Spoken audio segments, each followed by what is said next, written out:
Presentamos la historia de una revolución, de un fenómeno que se extendió por el planeta con la rapidez del fuego. Es el relato de unos visionarios, de unos jóvenes rebeldes e ingeniosos hippies renegados.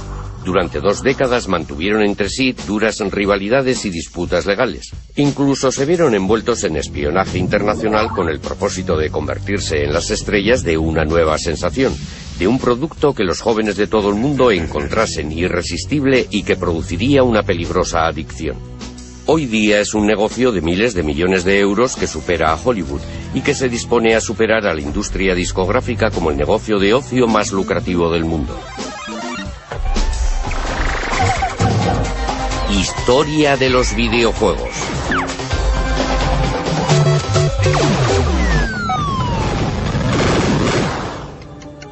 Todo empezó en 1972 con un puñado de rebeldes del Valle de Silicon que abandonó su trabajo rutinario de ingenieros con el fin de lograr hacer realidad su sueño de crear videojuegos. El fundador fue Nolan Bushnell, un joven de 28 años que se abrió camino con un capital de tan solo 500 euros. Creó una empresa a la que bautizó Go, el nombre de su juego de mesa favorito. En japonés, cuando alguien está a punto de vencer a otro, le avisa de antemano cortésmente diciendo Atari. Me pareció que era un nombre bastante agresivo para una empresa. A pesar de su falta crónica de fondos, Bushnell se dispuso a cortejar al que sería el primer ingeniero de Atari. Un buen día apareció Nolan y me invitó a almorzar en su nueva y reluciente ranchera. Me ofreció un sueldo de 1.000 euros al mes y algunas acciones en la empresa. Aún se combatía en Vietnam. En aquella época yo ponía en entredicho todo lo relativo a la autoridad, y si alguien me sugería que no debía de hacer algo, yo le llevaba la contraria. Decidí irme con él. Atari empezó en este edificio. Era una empresa sin infraestructura, solo nosotros 3. Estábamos asustados, en cierto modo. Este es el lugar. Aquí, en este pequeño taller, es donde nació Pong, el primer videojuego. Ahí es donde me sentaba y monté la primera máquina Pong. En realidad, Pong empezó como un mero proyecto de prueba. Exageró un poco las cosas. Me dijo que tenía un gran contrato con la General Electric. A ningún ingeniero le apetece trabajar en un proyecto. A pesar de que jamás nadie nos telefoneara, visitara o mantuviera correspondencia con nosotros, nunca se me ocurrió pensar que todo fuera mentira. Lo primero que hizo Al fue hacer funcionar las palas y después que la pelota se moviera.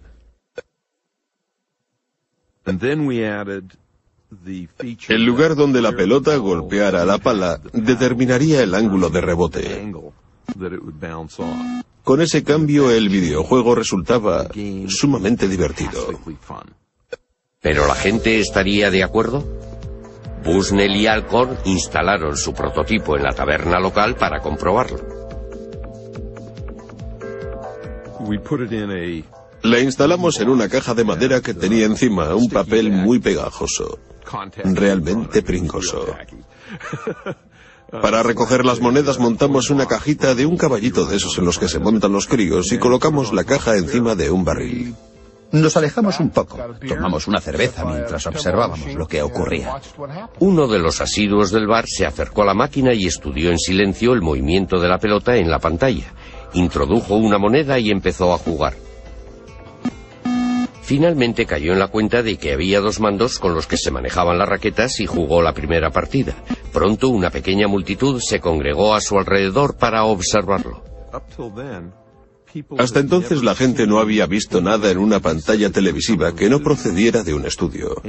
Aún recuerdo que una joven me preguntó ¿cómo se consigue una señal desde los estudios de televisión desde aquí?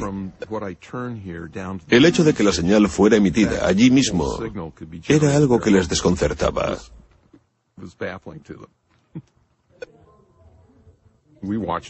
Estuvimos observando todo aquello y nos fuimos a casa. Al día siguiente nos llamaron para decirnos que la máquina se había roto. Abrimos la máquina y comprobamos que el problema era que la caja estaba tan llena de monedas que no cabía ni una más. Pensé, es un problema que fácilmente podremos solucionar. Cuando Nolan vio lo bien que funcionaba Pong, el dinero que estaba haciendo, se dijo, tengo una mina y lo que vamos a hacer es multiplicarla. Atari había empezado su andadura. Bushnell alquiló el local más barato que pudo encontrar, una pista de patinaje en desuso, y allí mismo montaron la primera fábrica. Cuando anuncié en la empresa que íbamos a montar 100 máquinas al día, todo el mundo me dijo: Nolan, estás loco de remate. Como no teníamos ni idea, acudimos a la oficina de empleo y contratamos a gente de la calle, entre la que había personas en libertad condicional y mala gente. Resultó un poco alarmante porque era un trabajo de aficionados. Entre las 6 semanas y los 2 meses estábamos ya montando 100 máquinas al día. La noticia se extendió y empezaron a diluviar encargos pidiendo Pongs, 10.000 solo para los Estados Unidos. Cogió al país por sorpresa. Teníamos solo 24 años, acabábamos, como quien dice, de salir de la universidad y ya teníamos el mundo en nuestras manos. De una inversión inicial de 500 euros, Atari consiguió el primer millón. Poco tiempo después, lograron otro éxito mayor con la versión doméstica de Pong. Tuve la impresión de que el mercado doméstico podría ser potencialmente enorme. Un buen día Al se me acercó y dijo: creo que podemos meter todo esto en un chip y conseguir que sea tan barato que llegue a todos los hogares del país. Le contesté: adelante con ello. Este es uno de los primeros chips de Pong, siguiendo la lógica de las máquinas tragaperras y teniendo en cuenta que estos chips nos costaban solo 10 euros cada uno, podíamos fabricar un videojuego que podría venderse a 100 euros la unidad. Dar con alguien que vendiera el Pong doméstico representaba un reto mayor. No dimos con ninguna juguetería en todo el país dispuesta a comprárnoslos. Fue entonces cuando uno del equipo sugirió que deberíamos intentarlo con el departamento de deportes de los almacenes Sears. Sears nos encargó 150.000 unidades del Pong doméstico para las Navidades de 1975.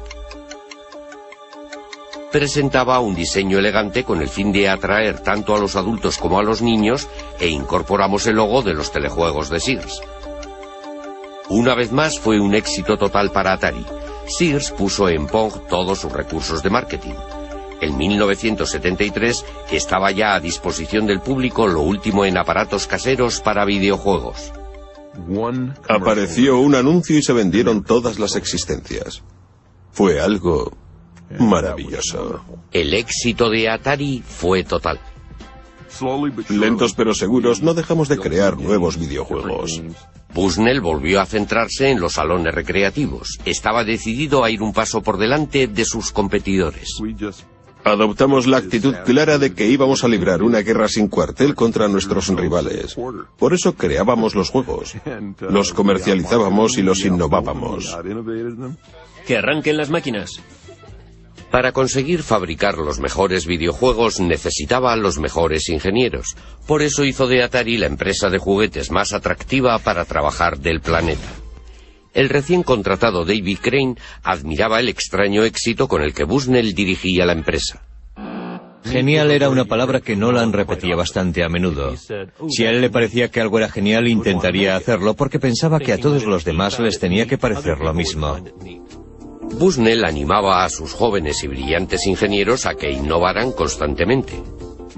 Mi actitud era que si uno cree de veras en algo, ha de intentar llevarlo a cabo como sea. El tesoro de Bushnell eran las ideas, y ninguna idea, por floja que pareciera, había que pasarla por alto. Todo el mundo debía presentar un par de ideas locas. Es lo que llamábamos abono. Se trataba de ideas que poco a poco íbamos cuajando. A veces las llevábamos a cabo. El flujo constante de tanta creatividad produjo una serie de videojuegos que tuvieron mucho éxito, logrando así que Atari ocupara el cenit del negocio de los videojuegos. Fue entonces cuando se les presentó un problema legal. Decía que Bushnell pudo haber copiado de otra persona su primera idea. El litigio afirmaba que unos meses antes de que Atari fuera creada, Bushnell había visto un juego en una feria que era casi idéntico a Pong. Un diseñador de aparatos de televisión de nombre Ralph Baer había estado pensando en crear unos videojuegos desde los años 50. En 1966 sus ideas cristalizaron mientras esperaba en una parada de autobús en un viaje de negocios que hizo a Nueva York. Cuando volví a mi despacho a la mañana siguiente, el 1 de septiembre de 1966, redacté una memoria de 4 hojas en la que explicaba todo el proyecto. Propuse cosas como videojuegos de deportes, de persecución, de carreras y de coches. Baer empezó a trabajar en su invento. En 1968 ya había logrado poner en funcionamiento su primera videoconsola, a la que sencillamente bautizó su caja marrón.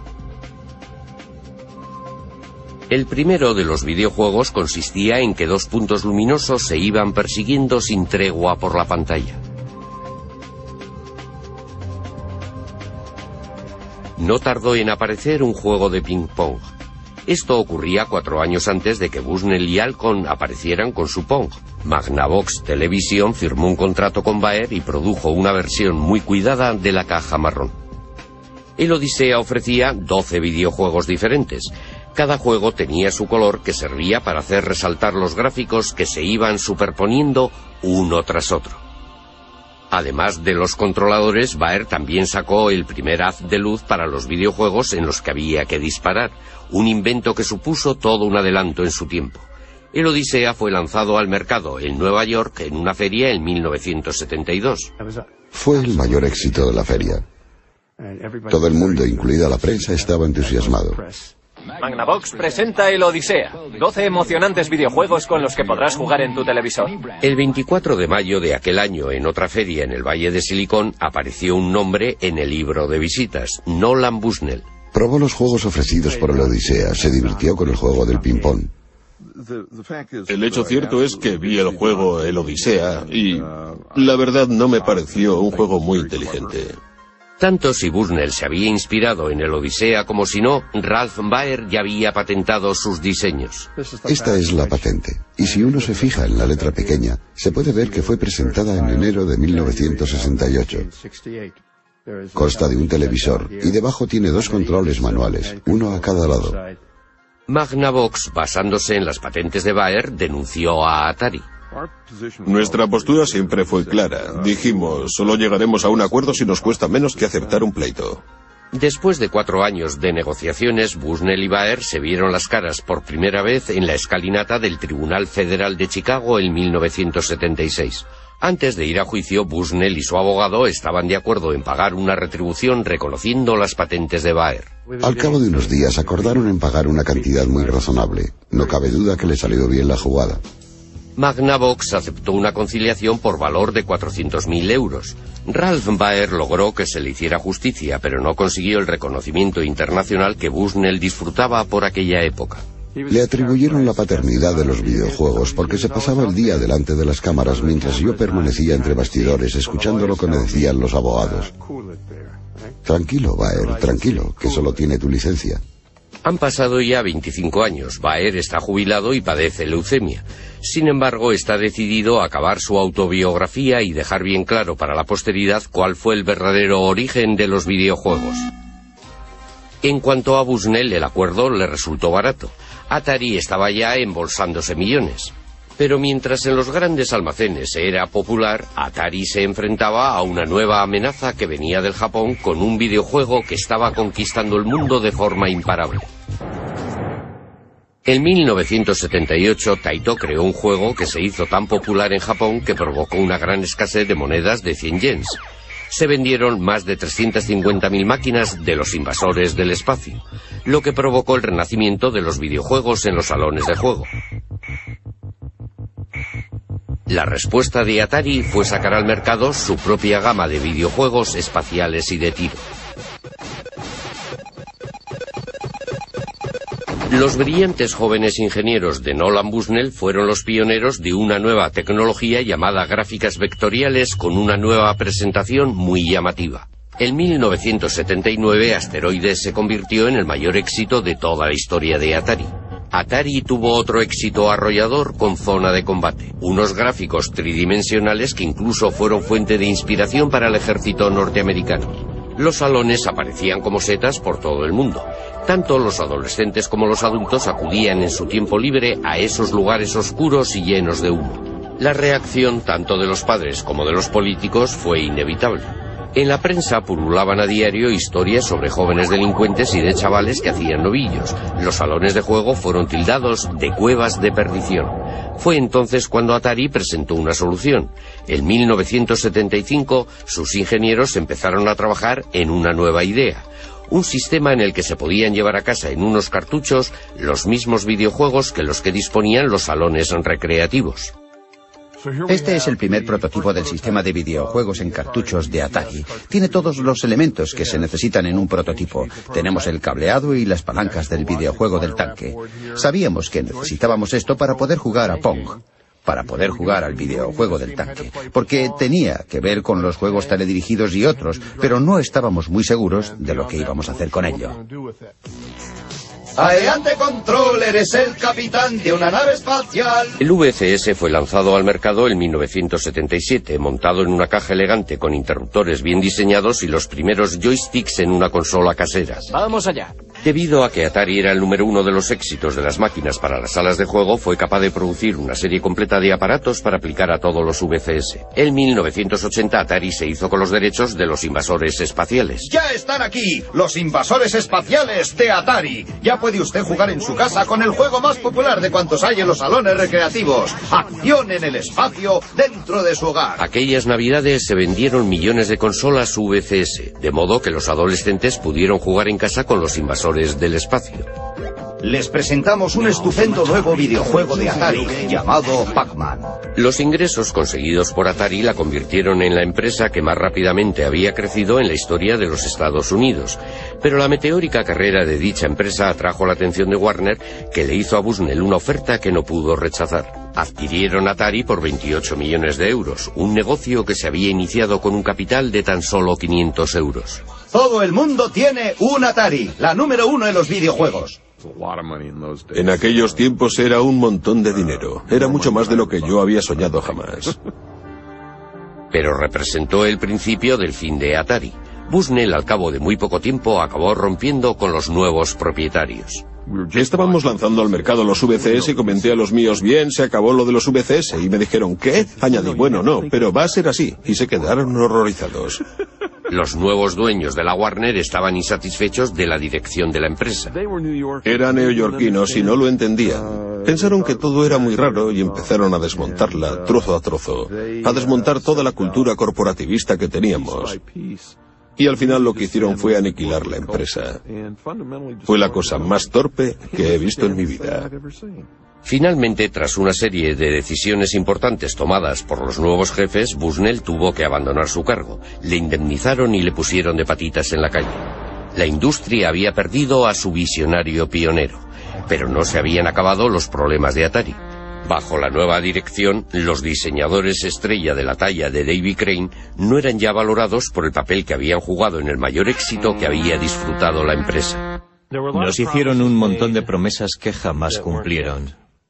Nosotros teníamos unos ingenieros clave que elaboraban los cartuchos para los videojuegos, que ganaban entre 50 y 60.000 euros al año.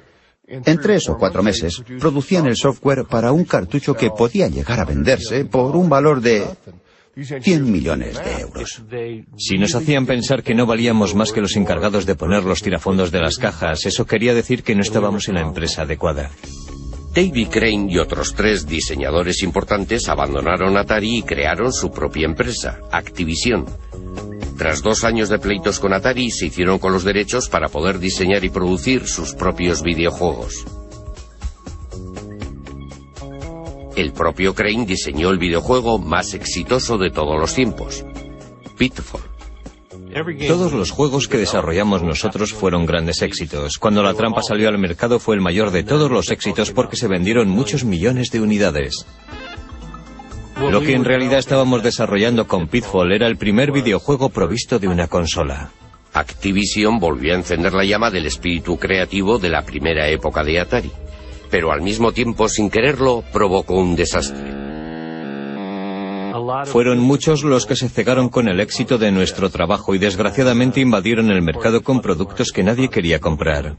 Atari contribuyó a la pérdida de confianza en los videojuegos por parte del público, ya que había productos como el ET de muy baja calidad. Un videojuego de E.T., ¡guau! Muy pronto con ustedes. Millones de copias de E.T. acabaron en la basura. Deje que E.T. entre en su casa.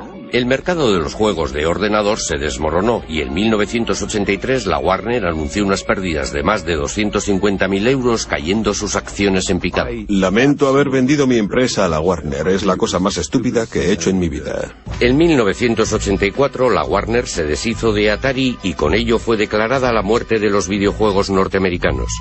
Pero en otros lugares, una nueva raza de diseñadores de tan solo 12 años que trabajaba en sus habitaciones estaba resucitando la industria que acabaría convirtiéndolos en adolescentes millonarios.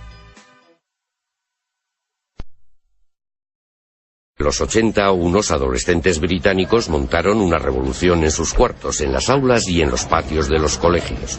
Eran los alumnos más raros de la escuela. Unos genios de la ciencia que eran buenísimos en matemáticas pero con pocos amigos, y que sin embargo se iban a convertir en millonarios. Sí, empezó como afición y se convirtió en una obsesión, y luego en una carrera.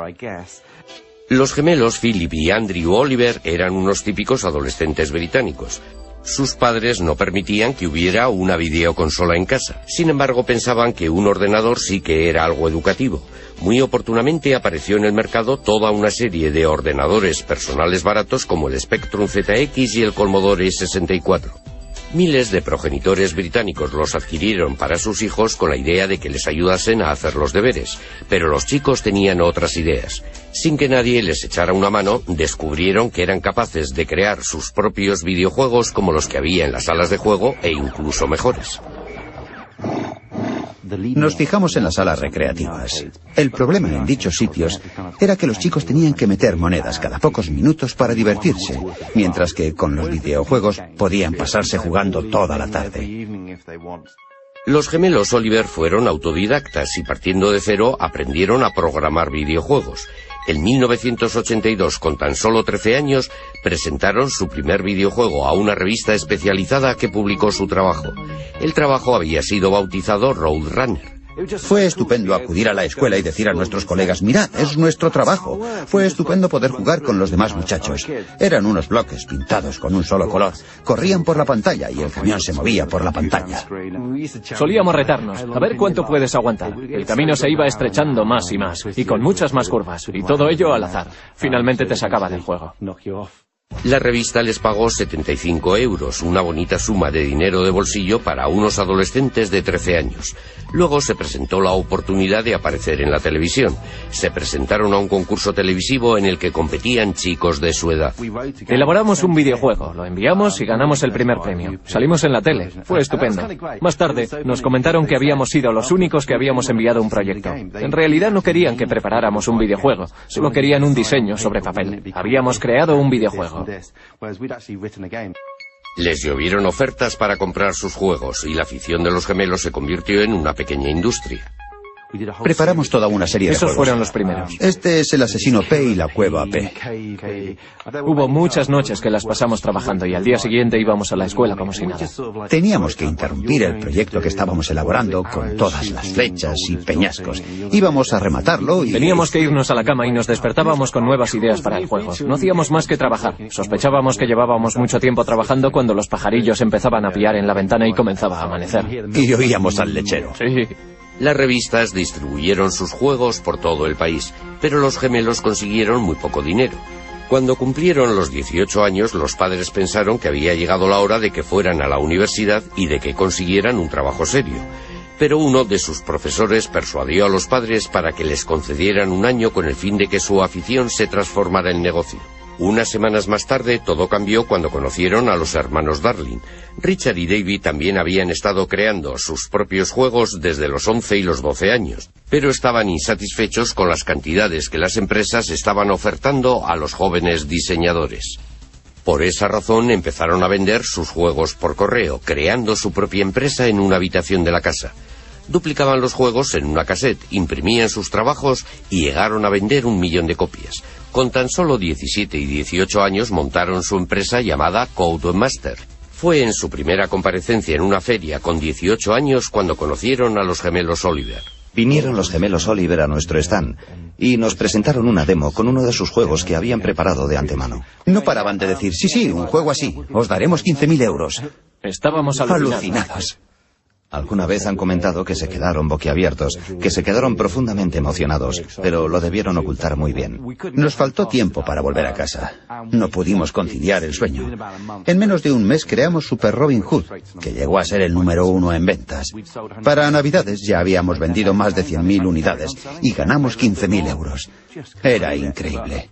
En cuanto empezamos a vender, ya no pudimos parar. Fue la colaboración más exitosa en la historia de los juegos para ordenador. Calculamos que el 50% de los juegos de Codemaster fueron creados por nosotros. Los gemelos Oliver también estaban trabajando en un proyecto secreto. Querían inventar algo totalmente nuevo. Un juego centrado en un personaje animado. Dicho personaje no fue otro que Dizzy. Queríamos presentar un mundo de fantasía. Tuve la idea de que la cara del personaje tenía que ser tan grande como fuera posible, para darle un toque de personalidad. En Codemasters recibieron montones de cartas de fans que hacían toda clase de preguntas. Cada vez que íbamos nos decían que teníamos más correo de nuestros fans. Dizzy fue un éxito internacional. Fue el más vendido en todo el mundo. En realidad tuvimos diferentes juegos ocupando los puestos 1, 2 y 3 de las listas de éxitos. Éramos algo así como los Beatles en el campo de los juegos para ordenador. Estos jóvenes millonarios creadores de juegos se convirtieron en personajes famosos ocupando los titulares y alardeando de sus éxitos. Les dio por comprar Ferraris en cuanto conseguimos dinero, pero mi impresión es que los Ferraris no les duraban demasiado. El resultado de tan duro trabajo fue una enorme contribución muy creativa en el diseño de los videojuegos. Eran videojuegos diseñados por los propios jugadores para jugadores. Gracias a la era del ordenador casero, Gran Bretaña contribuye hoy día más que cualquier otro país a la industria de los videojuegos. Recuerdo que le dije a un periodista que un día todo esto llegaría a superar a la televisión. Y ahora mismo, la industria británica de los videojuegos exporta más que la industria del cine y de la televisión inglesas juntas. Pero a principios de los 80, mientras unos adolescentes británicos eran las estrellas de la era del ordenador casero, en Oriente también estaban emergiendo otras estrellas. El centro de la industria iba a desplazarse una vez más. La industria de los videojuegos, que había comenzado con Atari en la costa oeste de los Estados Unidos hacía 30 años, estaba ya dominada por Japón.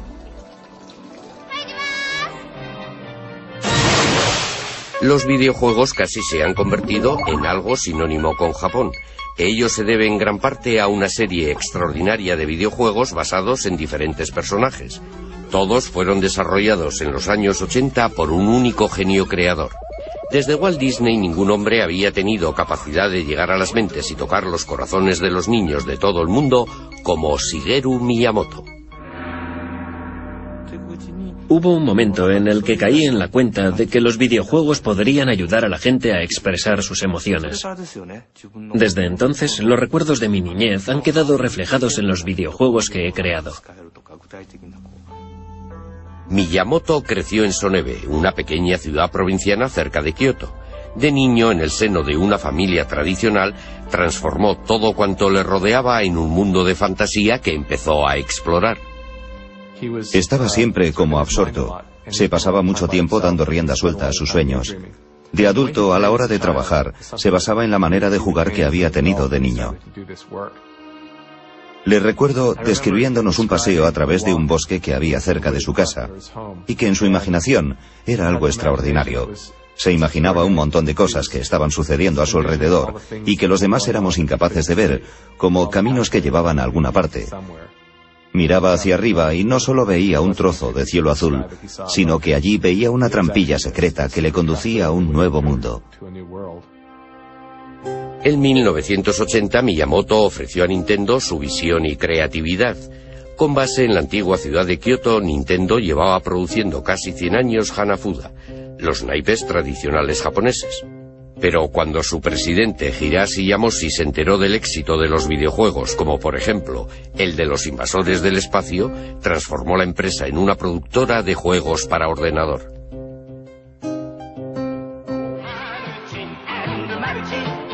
A sus 20 y pocos años Miyamoto no mostraba ningún interés en los videojuegos, pero su padre quería que tuviera un trabajo respetable.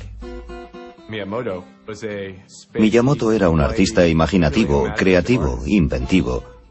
El último lugar en el que esperaba ir a parar era una gran empresa.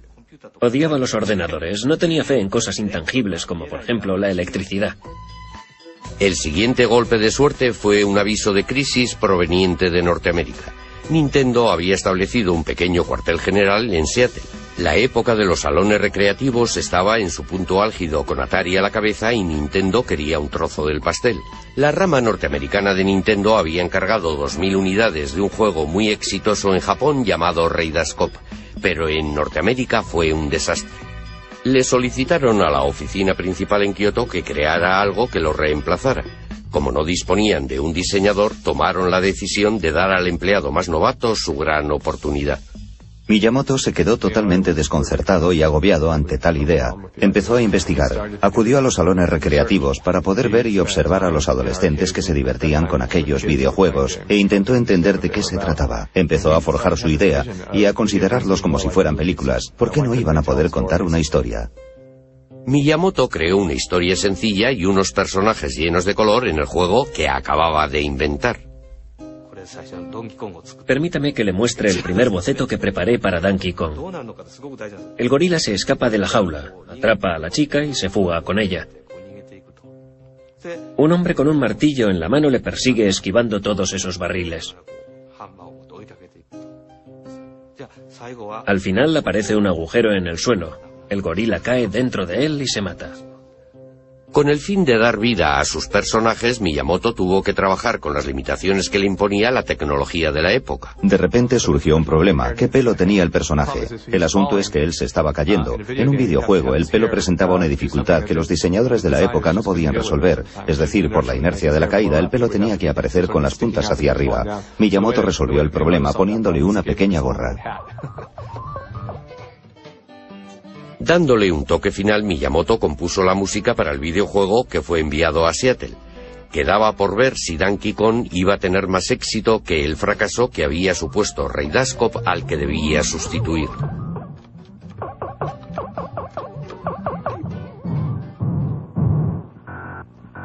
En cuanto los norteamericanos vieron el juego, pensaron que sus homólogos japoneses estaban completamente locos. Temiéndose lo peor, el equipo norteamericano de Nintendo tomó la decisión de poner a prueba el juego en un bar, exactamente igual que lo había hecho Atari una década antes. Al día siguiente, volvieron a la taberna Spot. Abrieron la caja del dinero y había 30 euros en monedas de 20 céntimos. Estaba casi a rebosar.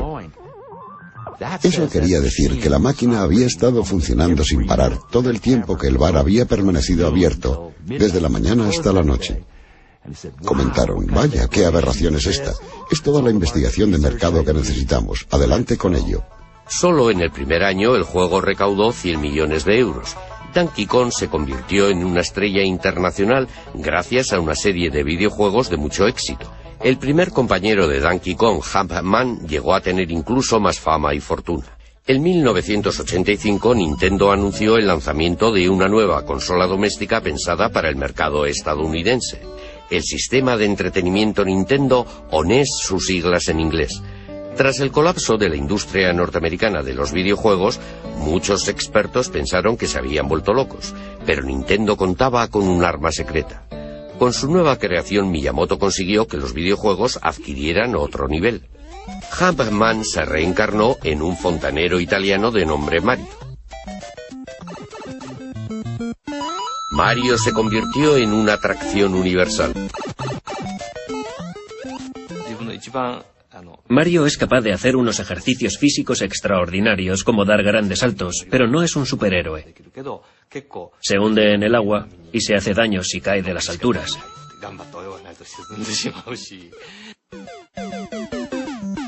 Miyamoto creó un mundo aparte lleno de tuberías, alcantarillas, barrancos y arrecifes para que Mario lo explorase.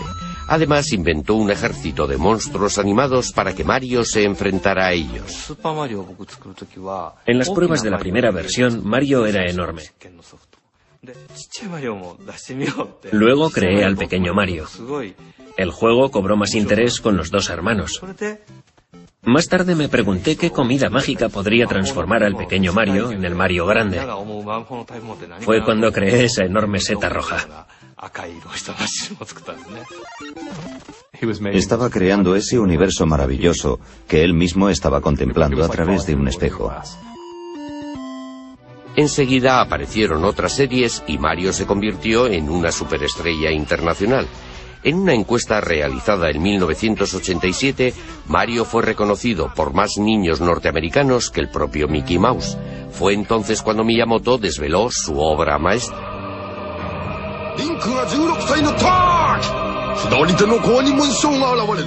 Nintendo sacó el primero de una serie de juegos que han sido reconocidos por todos como los mejores de la historia. La serie Zelda.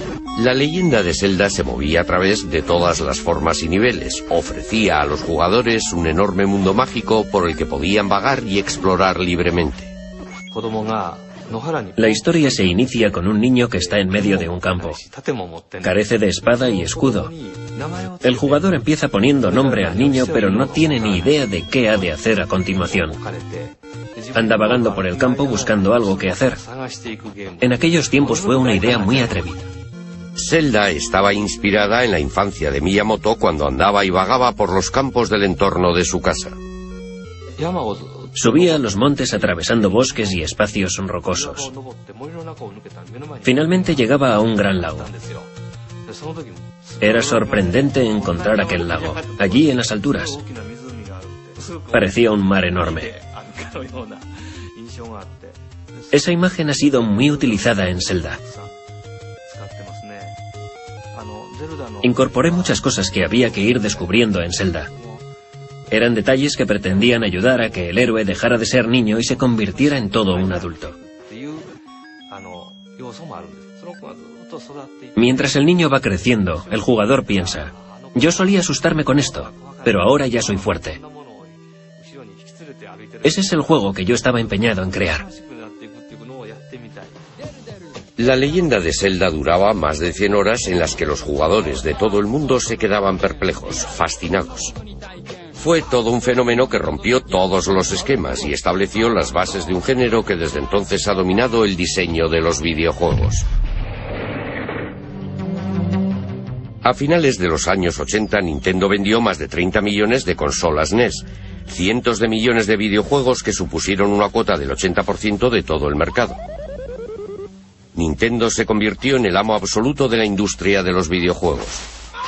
Lo iba a demostrar al presentar un sistema de videojuegos radicalmente distinto que resultaría atractivo tanto para los niños como para las niñas e incluso para los adultos. Todo cuanto necesitaba era lanzar al mercado el juego perfecto, pero para conseguirlo tendría que disputarlo y arrebatarlo de las poderosas garras del KGB ruso. A finales de los 80 se forjó la amistad entre dos diseñadores que estaban tras el telón de acero. Una amistad que haría a uno muy famoso y al otro muy rico, y que consiguió que el videojuego Boy de Nintendo se convirtiera en una de las máquinas con más éxito de la historia.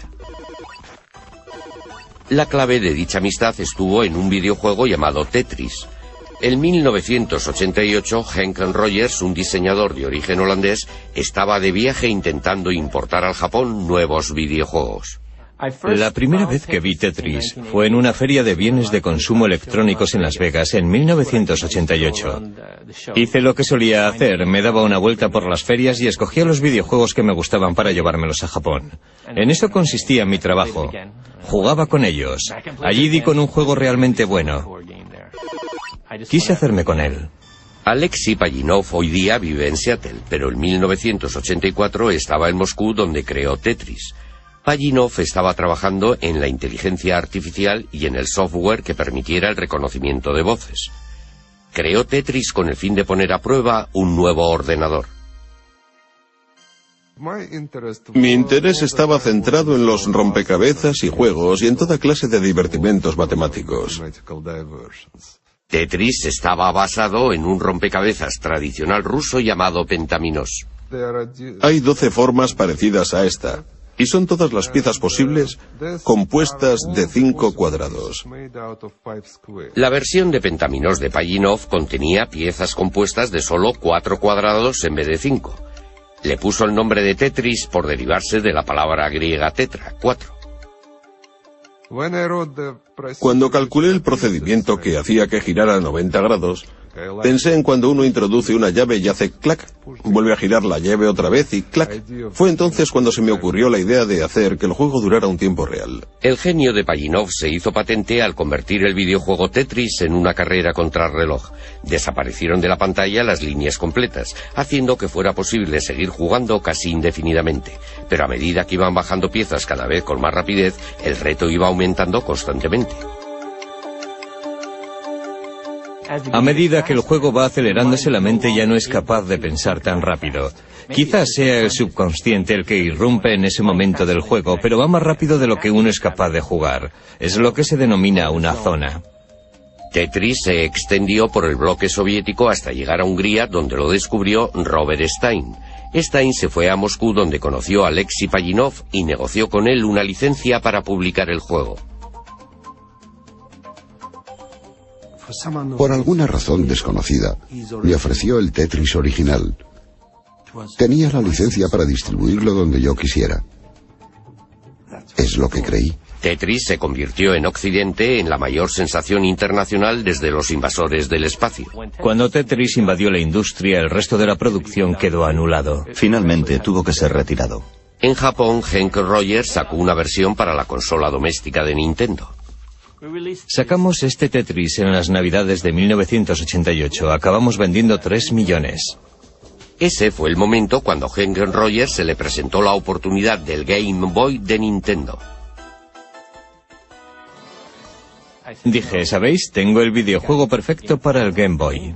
Pero Rogers mantuvo una dura pugna con Robert Stein para asegurarse el control de los derechos de Tetris. Disculpe, yo fui quien descubrió este producto. ¿No debería quedármelo? Cogí el siguiente avión. Sin caer en la cuenta de ello, Rogers y Stein volaron hacia Moscú el mismo día. Permanecieron en el mismo hotel, pero sin llegarse a ver en ningún momento. No funciona la televisión, no funciona la radio. En aquella época todo el mundo pensaba que nada iba bien tras el telón de acero. Era algo que realmente daba miedo. Rogers acudió a Moscú sin saber nada acerca de la Unión Soviética y sin hablar ruso. Sabía que tenía que buscar una organización llamada el Org y eso era todo.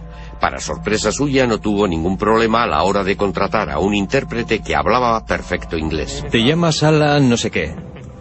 Todos pertenecen al KGB. No hay modo de conseguir un intérprete que se preste a ayudarte a hacer negocios.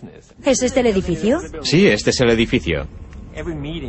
Todas las reuniones han de recibir el visto bueno del KGB, y yo me presenté allí como caído del cielo. Al final el señor Belikov bajó y le expliqué que yo era uno de los que distribuía Tetris en Japón. Me dijo, ¿de qué máquina se trata? Le contesté que era para Nintendo. Añadió, pero si jamás hemos cedido esos derechos a nadie. Pensé durante un buen rato que yo estaba metido en un buen lío, porque en su opinión yo era un auténtico pirata. Posteriormente, aquella misma mañana, Rogers conoció a Alexei Pajitnov. Les presento al siguiente invitado, el mundialmente famoso señor Pajitnov. Vaya, mundialmente famoso. ¿Famoso por qué? Porque en el mundo... Me llamo Alexei Pajitnov. Nos hicimos amigos rápidamente porque en cuanto hablamos del diseño de videojuegos tenemos algo en común de lo que podemos hablar. Su inglés no era muy bueno, pero sí lo suficiente. Henk fue la primera persona que entendió y a la que de verdad gustó el videojuego. Es lo que percibí de inmediato. Todo el mundo en Moscú en aquella época, incluido Alexei, estaba paranoico a cuenta de que cualquier conversación que se mantuviera fuera escuchada por gente que no tenía por qué oírla. Por esa razón, siempre que quería decirme algo, me guiñaba el ojo y nos íbamos a un parque. Finalmente iniciaron las conversaciones sobre la compra de los derechos de Tetris. Allí había al menos de 8 a 10 personas, algunas de las cuales pertenecían sin ninguna duda al KGB. Yo estaba confinado en una habitación a 3 grados en la que me hacían toda clase de preguntas. Lo que Rogers desconocía era que los rusos estaban negociando también con Robert Stein en otra habitación del mismo edificio. Mi objetivo consistía en intentar hacerme con todas las licencias que fuera posible de todo lo que quedaba. Sin que ninguno de los dos lo supiera, que Bill Maxwell, hijo del magnate de la prensa Robert Maxwell y presidente de Mirrorsoft, editores británicos de videojuego, también estaba en Moscú. Kevin estaba moviendo los hilos, estaba diciendo: si no hacen el trato conmigo, mi padre va a ir a hablar con Gorbachev y ustedes van a tener serios problemas. Ese fue el método que aplicó en sus negociaciones. Pero Rogers tenía a Pajitnov de su parte y tenía todo el apoyo de Nintendo para presentar una oferta generosa. Tras 4 días de negociaciones, al final dijeron que sí. Pajitnov y Rogers lo celebraron en el único restaurante nipón que había en Moscú. El acuerdo le convirtió a Rogers en multimillonario. Le odié, pero en realidad solo hizo lo que cualquier negociante habría hecho en su lugar. Hoy he perdido Dios sabe cuántos millones de euros y no me siento muy feliz, que digamos. Nintendo resultó el gran ganador. Además de Tetris y el paquete de videojuegos, se vendieron en todo el mundo 32 millones de consolas Game Boy, casi la mitad de ellas para adultos. Pajitnov se hizo mundialmente famoso y emigró a los Estados Unidos. Como era ciudadano soviético, no ganó nada a cuenta de los videojuegos hasta que expiraron los contratos en 1996, 12 años después de haberlos inventado. En la actualidad, él y Henk Rogers trabajan juntos y venden Tetris para una nueva generación de hardware. Con Tetris, la industria de los videojuegos se hizo adulta y convirtió a Nintendo, durante cierto tiempo al menos, en la empresa de ocio más poderosa del planeta. Partiendo de unos orígenes muy humildes, la cultura de los videojuegos evolucionó a unos pasos gigantescos gracias a la intuición y creatividad de sus grandes pioneros. Fueron hombres que entendieron lo mucho que a la humanidad le gusta y necesita jugar. Abrieron las puertas a un maravilloso nuevo mundo en el que una vez que se entra no se puede salir.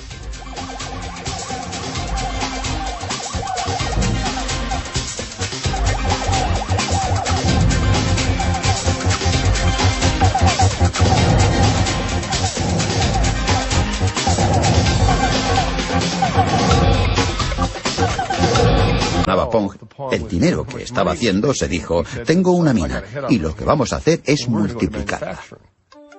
Atari había empezado su andadura. Bushnell alquiló el local más barato que pudo encontrar, una pista de patinaje en desuso, y allí mismo montaron la primera fábrica. Cuando anuncié en la empresa que íbamos a montar 100 máquinas al día, todo el mundo me dijo: Nolan, estás loco de remate. Como no teníamos ni idea, acudimos a la oficina de empleo y contratamos a gente de la calle, entre la que había personas en libertad condicional y mala gente. Resultó un poco alarmante porque era un trabajo de aficionados. Entre las 6 semanas y los 2 meses estábamos ya montando 100 máquinas al día. La noticia se extendió y empezaron a diluviar encargos pidiendo Pongs, 10.000 solo para los Estados Unidos. Cogió al país por sorpresa. Teníamos solo 24 años, acabábamos, como quien dice, de salir de la universidad y ya teníamos el mundo en nuestras manos. De una inversión inicial de 500 euros, Atari consiguió el primer millón. Poco tiempo después, lograron otro éxito mayor con la versión doméstica de Pong. Tuve la impresión de que el mercado doméstico podría ser potencialmente enorme. Un buen día Al se me acercó y dijo: creo que podemos meter todo esto en un chip y conseguir que sea tan barato que llegue a todos los hogares del país. Le contesté: adelante con ello. Este es uno de los primeros chips de Pong. Siguiendo la lógica, Dispuso a cortejar al que sería el primer ingeniero de Atari. un buen día apareció Nolan y me invitó a almorzar en su nueva y reluciente ranchera. Me ofreció un sueldo de 1.000 euros al mes y algunas acciones en la empresa.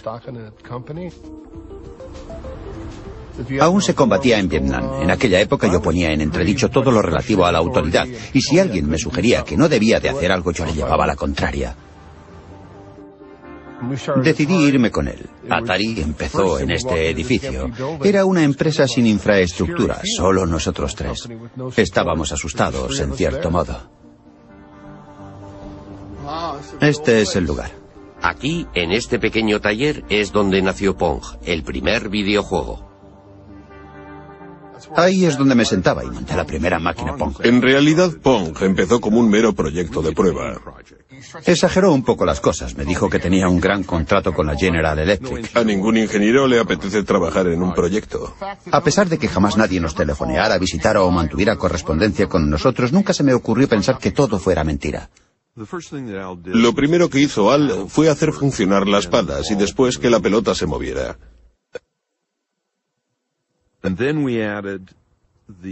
El lugar donde la pelota golpeara la pala determinaría el ángulo de rebote. Con ese cambio, el videojuego resultaba sumamente divertido. ¿Pero la gente estaría de acuerdo? Bushnell y Alcorn instalaron su prototipo en la taberna local para comprobarlo. La instalamos en una caja de madera que tenía encima un papel muy pegajoso, realmente pringoso. Para recoger las monedas montamos una cajita de un caballito de esos en los que se montan los críos y colocamos la caja encima de un barril. Nos alejamos un poco, tomamos una cerveza mientras observábamos lo que ocurría. Uno de los asiduos del bar se acercó a la máquina y estudió en silencio el movimiento de la pelota en la pantalla. Introdujo una moneda y empezó a jugar. Finalmente cayó en la cuenta de que había dos mandos con los que se manejaban las raquetas y jugó la primera partida. Pronto una pequeña multitud se congregó a su alrededor para observarlo.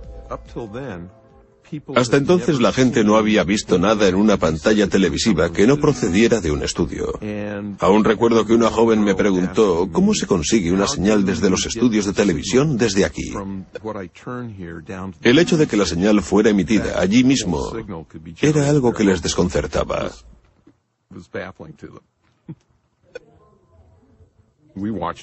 Estuvimos observando todo aquello y nos fuimos a casa.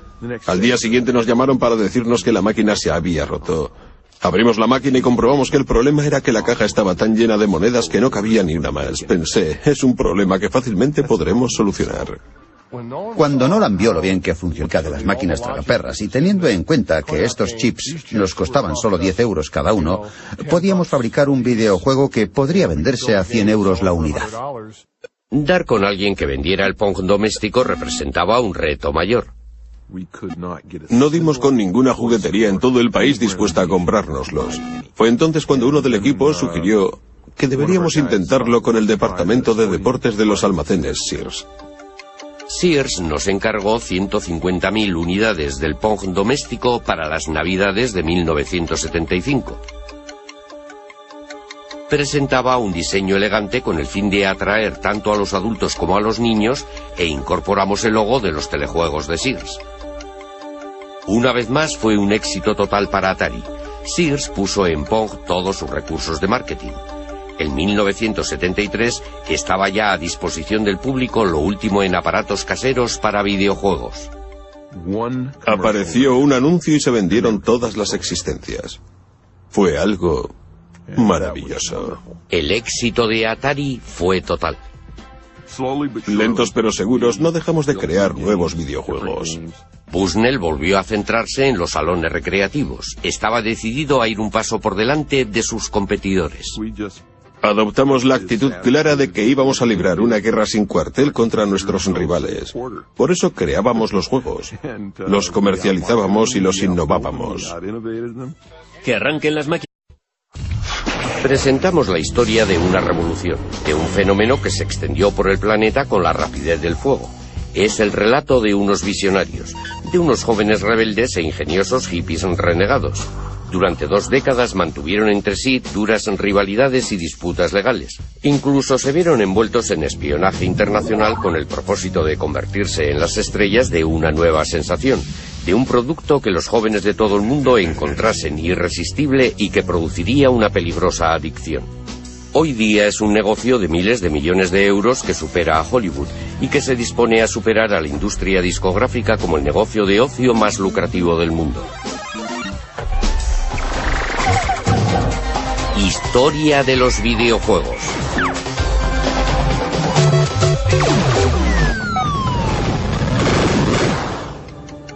Todo empezó en 1972 con un puñado de rebeldes del Valle de Silicon que abandonó su trabajo rutinario de ingenieros con el fin de lograr hacer realidad su sueño de crear videojuegos. El fundador fue Nolan Bushnell, un joven de 28 años que se abrió camino con un capital de tan solo 500 euros. Creó una empresa a la que bautizó Go, el nombre de su juego de mesa favorito. En japonés, cuando alguien está a punto de vencer a otro, le avisa de antemano cortésmente diciendo Atari. Me pareció que era un nombre bastante agresivo para una empresa. A pesar de su falta crónica de fondos, Bushnell se